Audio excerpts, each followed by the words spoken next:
You never know. He might have decided tonight was not his night. Still might back out. Which one did you vote for? The worst one. Well, which one? They're all pretty bad. 13-5. Is that the one that was the 3 rounds? Oh, God. No, that was good. It was a good cut. It looks good. Man, I just want to say one thing. One, I don't like repeats. Two, I think that I have done all these workouts. The people that I'm working out with tonight have not. So I'm at a disadvantage because I already know what kind of suffering is ahead of me. And 3, I'm the oldest, second oldest person. Crystal is by far the oldest. I want that to be documented, and I want it to be used. I'm done.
All right, episode 5 of the In CrossFit Podcast. We are here with none other than Lindsay Fagan. Lindsay, how you doing? Good. Doing really good or just kind of good? Kind of good. On a scale of 1 to 10, how excited are you to be doing this podcast? I answer for you. It's a definite 10. Definite 10. Lindsay, real quick, tell us all where you're from and how long you've been doing CrossFit. I'm from Charlotte, North Carolina, and I've been doing CrossFit for, I think, like 4 years. 4 years. Maybe 5 years. How many opens have you done? 4. 4. So as soon as you started CrossFit, you jumped right into the open too? Mm-hmm. That's crazy. So the other night, what was that? The other night. Thursday night, all right. First off, it was really weird. We got an opportunity to vote on which workout we were going to do. We had the choice of 11.6, 13.5, and 14.5, I think. 14.2. 14.2. 14.2. So both of them thrusters and pull-ups, and one with overhead squats and chest to bar pull-ups. Which workout did you vote for? 11.6. 11.6. So you got your wish. Yes. You got your wish. So, but this time, like, you got your wish. The workout that you voted for is a workout that you were going to do hours later.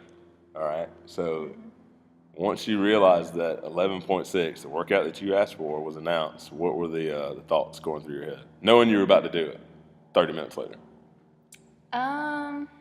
Well, I already kind of knew, like, before the fact that thrusters and chest bar were coming. Mm-hmm. So I wasn't, like, really surprised. And because I saw the workouts, like, ahead of time, I was already kind of, like, planning, I guess, for each one of them. So, I don't know. I didn't really have, like, much thoughts about it. Just kind of get it over with. So you think that it helped your anxiety knowing, like, what the possible workout was going to be?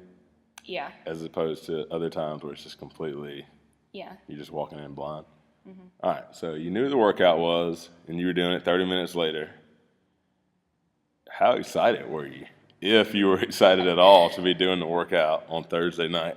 I was not excited at all. No excitement, even though you would have the opportunity to go head to head against me. Yeah. So 18.5, it was 11.6.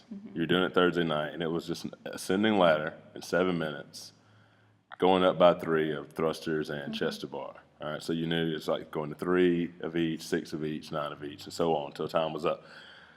What was your plan for the workout?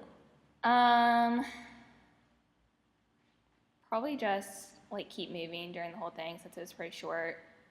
And just go ahead and break up my chest to bar so those wouldn't go super early. And try not to break too much on the thrusters. So like a workout like that, like at some point you're gonna have to break things up. So you said like you wanted to break it up early, but did it go according to plan for you? Or was it one of those things where you're like, oh, I got this plan and I'm 2 minutes in, I'm super tired, so then you have to go to like plan B? Yeah. I feel like it went according to plan. Like I broke it up pretty early.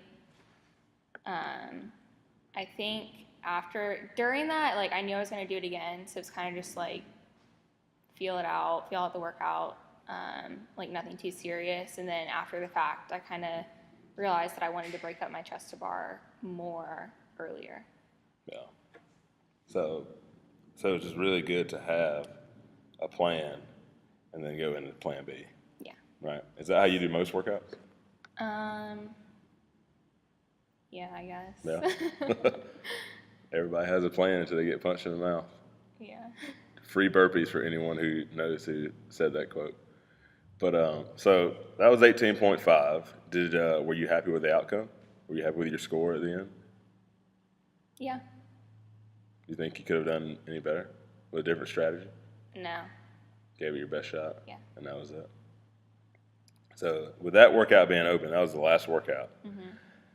Just, I don't know if you have given it any thought, but have you like started to think back and like reflect on your open as a whole? Yeah, a little bit. Yeah. Are there any workouts that kind of like leave you with a little bit of regret? Like maybe thinking that, oh, I wish I would have done this workout this way, or if I would have, just whatever, something that you would have really changed that could have made a big impact on how your open went as a whole? I did a lot better on all the workouts than I thought I was going to, so overall I was pretty happy. I guess the only one would be 18.4. I kind of wish that I would have done it while I was still on spring break, like just dropped in a gym, because after driving, my back was already super tight, and then to have to do all those deadlifts, it was hard, so. Well, that's not that big of a regret. I mean, Yeah. Spring break, you were traveling, you couldn't really help Yeah. that. And I don't feel like I could have done that much better on it, so. So maybe it would just been all right. Yeah. Well, that's good. That's good. It's good to go into, or to come out something like that, like the open, because it's so long. You think about it, and it's like 5 weeks, and in theory, it's not a long time. But when you're doing it, it seems like it's taking forever. So, I mean, like to go into something like that and then come out of it and not really be questioning yourself a whole lot, I think that's pretty good. It says that you probably, thought about the workouts the way you should beforehand and executed your plan to the best of your ability. So that way you don't leave yourself thinking, oh, I could have done a lot better if, no regrets. Well, that's good. So looking forward, what are your plans? Like looking forward, are there a lot of things that you're just itching to get after going into the next open, or are you just kind of glad that it's over so you can just get back to working out for fun? Or? I definitely want to get stronger for next year. So that's kind of like, that's what I want every year. Me too. I want to get stronger every year too. I think that I need to just get in shape. Would you agree with that? Yes. That's what I need to work on. I just need to get in shape. Better do more CrossFit. All right, so let's move off of CrossFit a little bit. Lindsay, tell us a little bit about your athletic background. So I grew up kind of just like playing any sport, and then I guess when I was like 6th grade or 7th grade, I was riding horses like just for fun, a day or two a week. And the lady who I guess owned the barn, there was an equestrian vaulting team. And for a camp, like all of the riders just tried vaulting. And she was like, "You're really good. You should be on our team." So I was like, "Okay." I didn't really know what it was. And so then I started that, and I loved it. So then I did that, and I did that on a regional and national level. Yeah, that's pretty cool. Will you, for people, because I know exactly what it is. Yeah. Because I'm well versed in all things equestrian. But will you kind of explain what equestrian vaulting is? Mm-hmm. So equestrian vaulting is gymnastics and kind of dance, like choreography, but mostly gymnastics on the back of a moving horse. And specifically like a cantering horse. So there's the walk, trot, canter. Mm-hmm. So it's like kind of the horse's run. And there's like a lunger who's holding the horse on a line and makes the horse go in a circle, and then you get up and do your routine like to music, and you have a costume. And do you have any of you still have your costumes? I think I might have given like one of them away. I think I still have my favorite one. Is there any chance that we'll catch you in the gym working out in one of your costumes? Never. Never. What kind of horses are we talking about? Are we talking like what kind of horse is a equestrian vaulting horse? Is it a big horse or is it a smaller horse? So, I mean, you can technically do it on any horses. Like, we'd always have the little kids go on tiny little ponies. Mm-hmm. But the best horses are like the huge draft horses, like you'd see in the Budweiser commercials, or something like that. That's pretty cool. Yeah, like sometimes there'll be people who can't even like touch the handles of the horse. It's just so high. Oh. Do you think that I would be good at equestrian vaulting? No.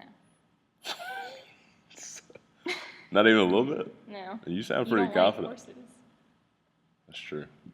That would kind of get in the way, huh? Yeah. So did you play any other sports before you fell in love with vaulting? Yeah, I mean, I did like basketball, swimming, soccer. Just kind of a little bit of everything. How much of an impact do you think that has had on your CrossFit abilities, if any? Like, I mean, not playing sports. You play sports, so I'm great at CrossFit. But do you think that, like, just being able, like, playing multiple sports, like, helped you in any way, like, maybe be more well-rounded with things, or help your ability to learn new things when it comes to CrossFit? I don't know about like the early sports that I played, but definitely vaulting, like just with body awareness and all the gymnastic movements. And like we were taught technique is obviously extremely important if you don't want to get really hurt. Yeah. So yeah, that probably has the biggest effect on my CrossFit. Yeah. And do you, because I mean, you're, like I know for me, like I found CrossFit when I was 26 years old. So like fully developed, done with high school, done with college. But you found it, I mean, you were what, 14, 15? 14, yeah. 14 years old. So like you're like in that first wave of young kids that were doing CrossFit. Mm-hmm. And I mean, I think most people that have seen you work out, they'll probably, I mean, it shows like your movements are a little bit better. It seems like it's more natural, you know, like you have the flexibility for most things, where when I started, I was already beat up. My mobility was terrible. And so things are just a lot harder for me to learn. Yeah. So do you think that, like a lot of people talk about, you know, all these young kids are starting CrossFit so early that the sky is like basically the limit. Do you feel, because I mean, like you think about like you're 19 years old, I'm 33. We've been doing CrossFit almost the same time, the same amount of time. But I mean, like I'm starting to like peter off, and you feel like you still have like a lot of room to grow, or? Yeah. You think it's just one of those things where it's like, this is where I am, and then it's like, maybe it's just a little bit of improvement? No. I feel like the thing with... It's kind of a weird question. It's like, do you think you're going to suck in a little while? The thing with like starting with your young, especially for girls, is it's really hard to build muscle. Mm-hmm. So like I think that just now, like I'm starting to be able to put on muscle. So I think I still have like a pretty good amount of time. Yeah, that's good. And it's really good too, because you started when you were 14, and you're also a CrossFit Kids coach. So you're also like helping to mold these young kids. Yeah. So I mean, yeah, it's pretty cool. I've really enjoyed watching. Liva has her class and you have yours. I really enjoy watching those kids because I'm like, like when I was their age, they're jumping on boxes and I was falling all over the place. Yeah. So it's gonna be really cool. Still cool to see you as a 14-year-old and you've been doing it for 5 years, but definitely these younger kids. This thing is just gonna be really cool. I've said really cool 100 times in the last 30 seconds. But is there anything else you want to add? No. No random fact you want anybody to know about Lindsay? No. None? Well, I don't have any more questions. I think that wraps us up. So this was episode 5. We just finished the Open. Last week was sponsored by our good friend Ed Braun with Kia Autosport of Columbus. This week we're sponsored by Mr. John Moss and Moe's Original Barbecue. And if you're watching this podcast, especially if you watch it tomorrow, I hope you also made plans to join us at Moe's at Bent Creek. Don't forget that. It's the one by Sam's, not downtown, as we have our end of the Open celebration party. 6 o'clock, be there, be square. Make sure if you watch the podcast, you like, subscribe. Have you subscribed to the podcast? No. God, Lindsay's going to subscribe to the podcast, so you should do it too. All right, we'll see you next time.